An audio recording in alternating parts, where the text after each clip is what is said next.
Alright, what's up my ninjas? Strident here, and I am giving you a review on the Marvel anime X-Men. I finally finished watching the whole thing. Actually, I watched it a couple days ago. I had meant to put this up earlier, but, life happens, and now I'm getting to it. I saw some cool stuff, but, I'll get to that in another review. But anyway, this anime was cool. It felt like the movie that we never got. Like I told you before, the plot centers around It begins with the loss of Jean Grey during what appears to be the end of the Dark Phoenix saga. Um, the X-Men leader, Scott Summers, aka Cyclops, is kind of feeling, the burn from that loss, and he's kind of trying to figure out what his the next step is for him, as a leader. Meanwhile, in Japan, there are these kidnappings, and they're all mutants that are being kidnapped. And you find out it's a group called the U-Men that's been kidnapping mutants, experimenting on them, taking their organs out and using them for different things. And one of them is to give a character whom I'm assuming is Cameron Hodge, because like I said, they never really tell you this guy's name, and if they did, I missed it. He's using their parts to give him the abilities of those mutants and the ability to counter other mutants as well. Anyway, the X-Men fight the U-Men, beat the U-Men, and then find a little girl named Hisako, who is actually, which I didn't know this beforehand, because like I've told you guys before, I dropped out of reading X-Men comics way back in early 2000, and I only check back every now and then. But she is actually a mutant in the Marvel Universe named Armor. Her and her tutor, Emma Frost, yes, in this version, Emma Frost is a tutor. They were captured by the U-Men and were going to be, the next in line of, losing their organs to give to Mr. Hodge and his cybernetic machines and whatever, cybernetic, weapons. The X-Men free them, find out that, there was some ploy, and they pretty much move on to continue figuring out what has been going on with a lot of these mutants. During the course of this 12-episode series, you find out that some of the mutants are undergoing secondary mutations, and it's kind of like out of the blue, because some of the mutants that undergo their secondary mutations, they have this happen shortly after discovering that they're mutants, which isn't the natural order of things. So something is forcing this to happen. I'm going to try not to give away everything, but that's the setup. There are several plot twists. They make references to David Hall, which for some odd reason, throughout the series, it goes from David Hall to Damon Hall. And I don't know who Damon Hall is. I know David Hall, that's Legion. He's the character, he's Professor X's son, pretty much. And he was this uber powerful mutant from back in the day during Legion Quest and all these older X-Men stories. And essentially Legion's powers were to warp reality. He was that freaking powerful. But every time he absorbed and killed a mutant, he absorbed their thoughts and their abilities. And so he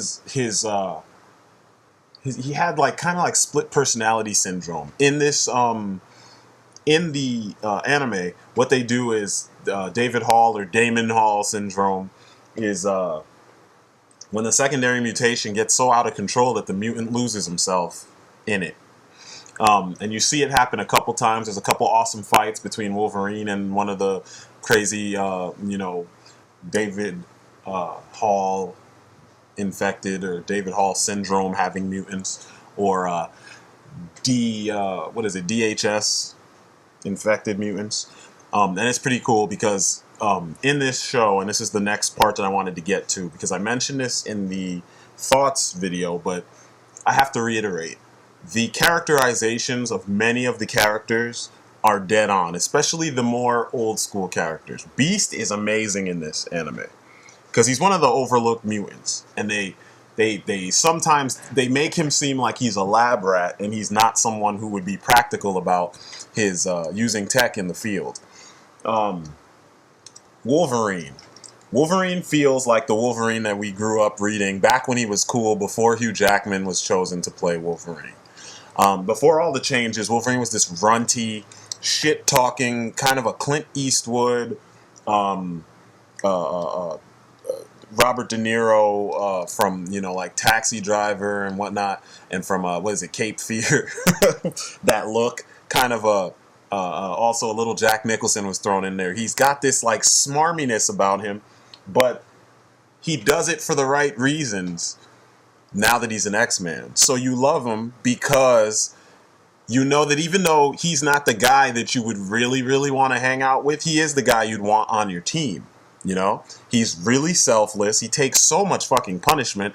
And this is what made us like Wolverine. Not all the bullshit that they threw in there in these days. Like, he is savage as fuck, but then there's hints of skill that they throw in. And somehow these animators and writers, they remembered this, and they like, or Warren Ellis, I think, because he's the one that wrote this book, or this story. I think he got it, and he said this is what needs to be in there. Whereas, like, a lot of the books that are out there right now, they forgot that this is what makes Wolverine Wolverine. Storm, she's pretty cool. She's a real decent person. She's very proper. Fucking ridiculously hotness, more so than some of the other women in the show. Armor, I don't really remember Armor. Professor X seemed just like Professor X. He was extremely smart, except for the fact that he did not know that he had a son in Japan. That just seemed kind of like, let me think of who else. Cyclops, of course. Cyclops it's his show. Between him and Beast, it's like their show. I say Cyclops more because the focus is on Cyclops. But Cyclops feels like a very capable, like a uber capable leader. There are times where the whole team gets knocked down and he avoided it. He plays his position perfectly, like a really kind of spooky seasoned sniper, if that makes any sense. As a sniper, your job is to stay out of the line of fire and pick off your enemies from an undisclosed location. Only someone with quick eyes would be able to follow the trail of the smoke left from your shot, or from the sound, the direction of the sound. They'd be able to figure out where you shot from. Cyclops, in this, he does several things. In the very beginning couple episodes, he's very reckless and he's throwing himself directly into the fight. But then Wolverine kind of gets his mind back into the game the way it should be, and then he turns back into this really focused. It's almost scary how focused he is. And this is what I have been saying for years when I complain about how they have turned Cyclops into some other character and they've completely shat on the essence of this character.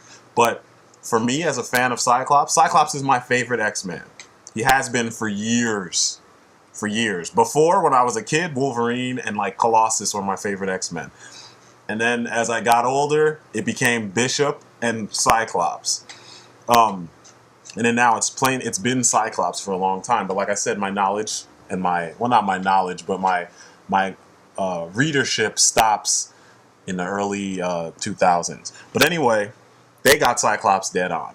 Now, a lot of people would be complaining about characters like Emma Frost. Emma Frost was not the bitch that she is in the comics. Which to me, it kind of says, okay, let's make her a decent person because she's learned that being a bitch doesn't work. That's my perspective on it. Because, it kind of seems suspect that Cyclops, of all people, would allow the White Queen to be an X-Man. And one thing I saw that was good in Wolverine and the X-Men is that Wolverine did not easily allow Emma Frost to join. It was kind of a friendship of convenience, or a partnership of convenience. She was a telepath and she could use Cerebro theoretically, and they needed a telepath with that kind of power to use Cerebro. So they just were like, fine, whatever.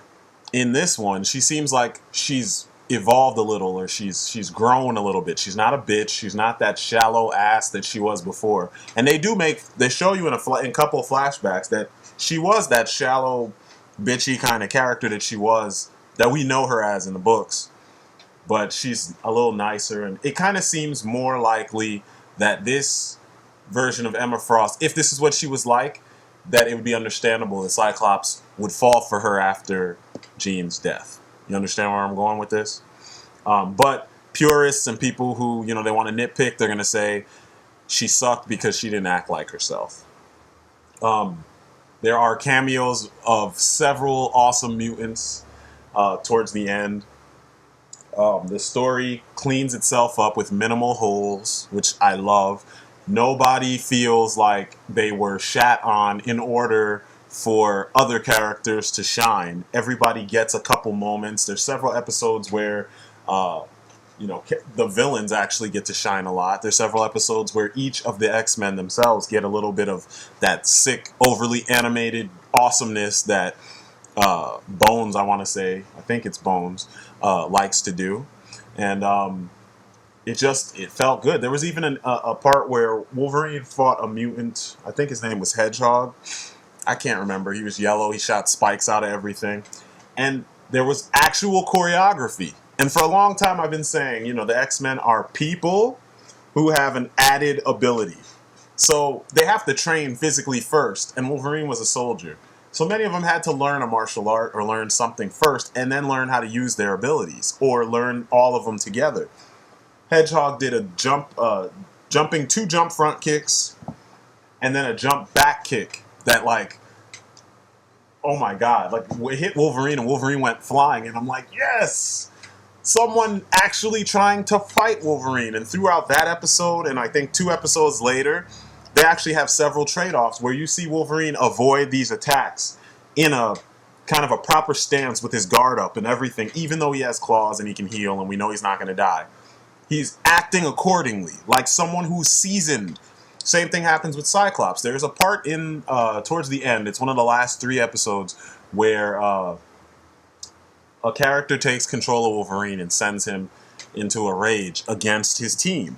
No one on the team gets cut by Wolverine. You know why? Because they train against one another in the fucking danger room all the damn time. And these are things that when I watch the movies, you don't get the sense that the team is cohesive. I understand that in the third one, which most people hate and I don't hate as much because everything that was missing from the others they tried to put in there. In the third one, you see them train in the danger room, but they were training against a threat. And they didn't work together as a team. They were doing things separate.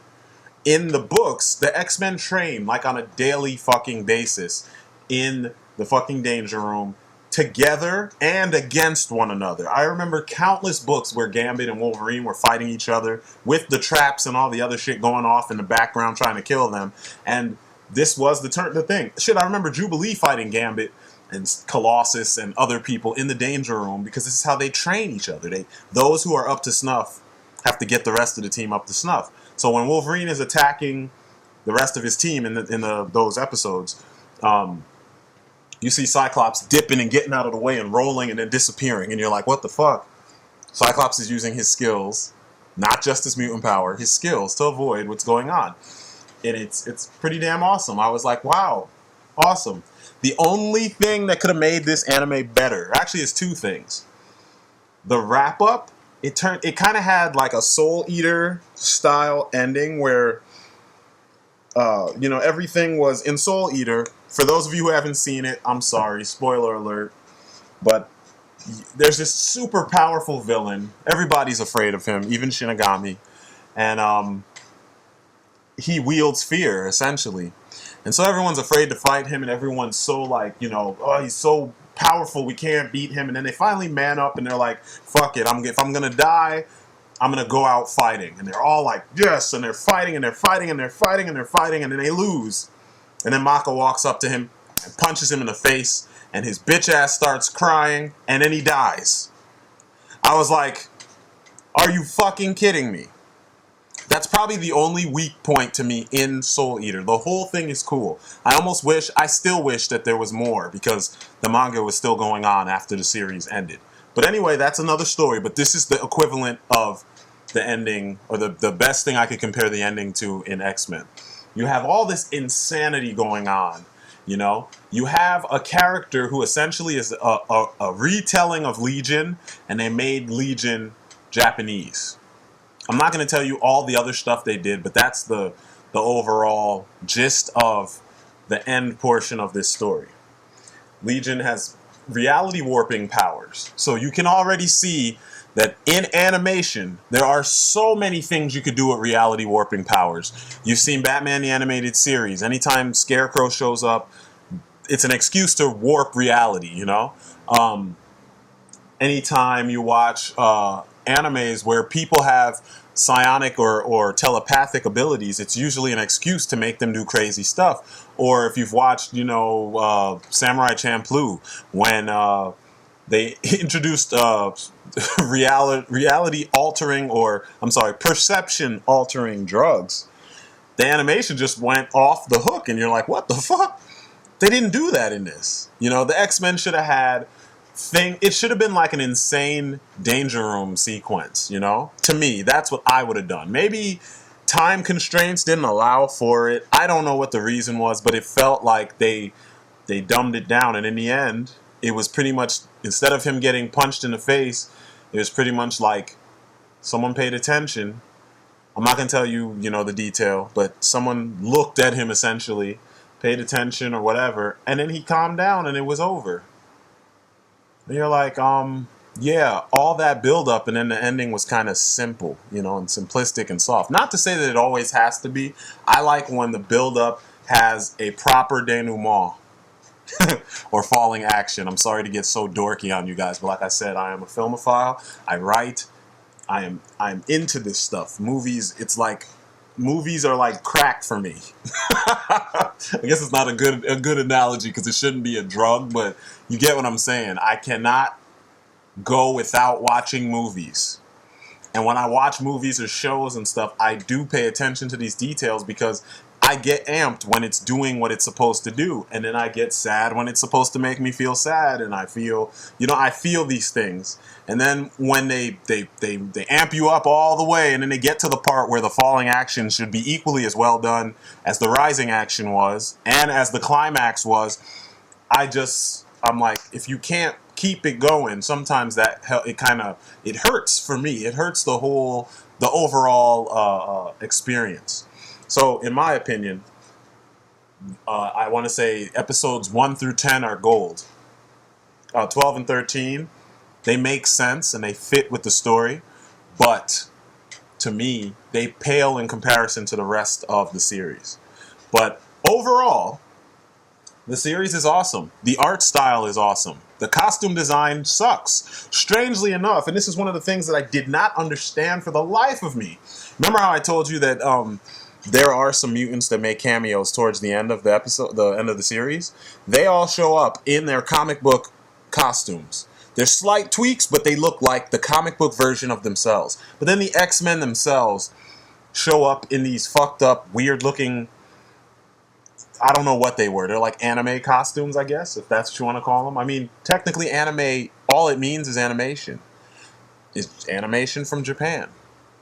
So, I don't understand why they couldn't just draw them in their actual costumes and call it a fucking day, In the little trailer that we got years ago for the Marvel animes, it shows footage from I guess what would have been during the Dark Phoenix portion of the story. And Cyclops is wearing his current costume, the black body condom, and Wolverine's got the ears sticking off his mask and stuff. There's even artwork in the end of the show during the end credits where you see them in their costumes. You even see Juggernaut, you see Strife, you see Magneto, you see all kinds of people. The whole team in their comic book, equivalent of, or the anime equivalent of their comic book costumes. And it looks good. It looks really good. But then in the actual anime, you never see them in those.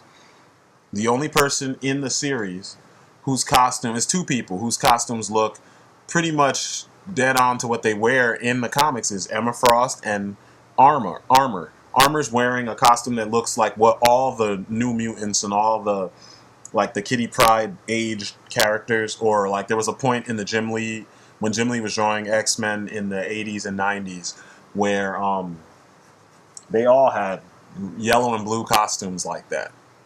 But yeah, besides that, You never see them in their costumes. I would have loved to see Cyclops in like a black version of the blue and gold suit that he used to wear in the 90s, you know, or even in the freaking body condom, black body condom. That'd be awesome, but they didn't do all that. So, you know, that's my gripe. But the art style is awesome. The action is pretty fucking awesome. The tone of the show is surprisingly dark. It reminds me of like the what was that one called? Extinction Agenda, or even Operation Zero Tolerance from the early 2000s, or what was the one? There was one with the Reavers and all the Cameron Hodge was in it. Jeez, I can't. Was it Phalanx Covenant? But you know, in the 80s and the late 80s, early 90s, there were several sagas that were really, really, really, really awesome, and many of them were dark. Inferno was really dark, and this kind of has the feel from many of those. You know, Chris Claremont wrote a lot of good shit for X-Men. I mean, he wrote some bad things too, but overall, he wrote some really good stuff. He had better stuff planned, and this feels like a tip of the hat to what Chris Claremont had planned for X-Men, or the things that Chris Claremont would have done had he still been writing X-Men, you know? And I dug it, honestly. I didn't have as many problems with Chris Claremont writing X-Men, because it seemed like he helped create so many of these characters, or at least helped define the characters, because the versions that are most etched in many of our memories and our minds, you know, when you hear the name and you think of that character, many of those characters are that version, that characterization is a product of Chris Claremont. And I hate the fact that somehow he's been pulled away from the X universe, and we're getting all these weird, shitty amalgamations of other characters, and then they call them Wolverine, or they call them Psylocke, or they call them whatever, you know? Certain characters are pushed to the forefront because of their popularity, and not because they're actually good characters. They just look cool, so fans are like, I love that character, but their books never sell, like Deadpool. But, you know, like I said, this felt like it was true to what, at least in my opinion, the X-Men books that I grew up reading. This felt like they pulled the characters. It's like the best characterization of many of those characters, pulled from the older books and pushed into a new story with a newer look, and it worked. So this one is a definite, you know, at least I'll say it's a B++. You know, because visuals are very important, and if you fuck up on a visual, you know, area in an anime, you kind of lose some people. You know, I don't think a lot of people would recognize all the X-Men in their anime garb. I think they should have went with the more recognizable look, and that hurts the you know, accessibility of this anime a lot. You know, if you happen to like come across this and not know what you were watching, you'd be lost for a little while until they tell you it's X-Men, or until you see Cyclops or Wolverine, or maybe even Beast. But overall, this thing is really good. Check it out. It's easily the best of all the Marvel animes. I don't care what anyone says. So far, people have told me Wolverine was the greatest. Yeah, stop dick riding. Because Wolverine, off the bat, doesn't even feel like Wolverine. Freaking Iron Man, awesome animation. Awesome character design to some degree. I don't really like Tony Stark, the way he looks. He's a little too B-show, and I think that shouldn't really, you know, he's manlier than that. But Iron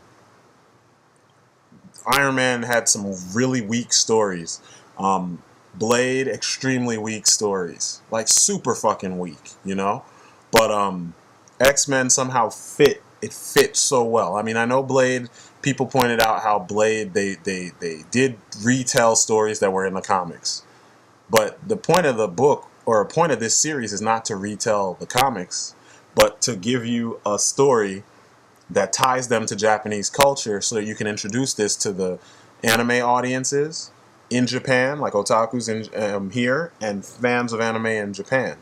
You know, they're getting exposure to the Marvel characters who they otherwise wouldn't know anything about. So anyway, from you know, the standpoint of what they created this series to do, X-Men succeeds where all the others fail. If you have time, check it out. Next, I'm skipping some of the other shit I was going to tell you about, and I'm going to tell you about the Avengers. I saw an early screening of Avengers, and yeah, so stay tuned for that, all right? Peace, people.